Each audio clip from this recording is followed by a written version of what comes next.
ఆమె ఒక సర్పంచ్. డబ్బు, హోదా, పలుకుబడికి కొదవలేదు. కానీ ఆమెకొక బలహీనత కూడా ఉంది. అదే దొంగతనం. బస్సుల్లో ప్రయాణిస్తూ మూడో కంటికి తెలియకుండా పర్సులు లేదా మహిళల మెడలోని గోల్డ్ చైన్ కొట్టేయడం ఆమెకి సరదా. 15 ఏళ్లుగా ఇదే తంతు. కానీ ఆఖరికి పోలీసులకు చిక్కింది. విచారణలో సర్పంచ్ చెప్పిన మాటలు విన్న పోలీసులు నోరెళ్లబెట్టారు. తమిళనాడులోని తిరుపత్తూరు జిల్లా నరియంపట్టు పంచాయతీ సర్పంచ్ భారతి 15 ఏళ్లుగా కిక్ కోసం దొంగతనాలు చేస్తోంది.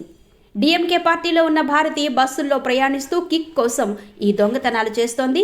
చెన్నై నెర్కుండ్రాన్కి చెందిన వరలక్ష్మి అనే మహిళ బస్సులో ప్రయాణిస్తుండగా ఆమె మెడలోని 5 సవర్ల బంగారు గొలుసు చోరీకి గురైంది. బాధితురాలు కోయంబేడు పోలీసులను ఆశ్రయించారు.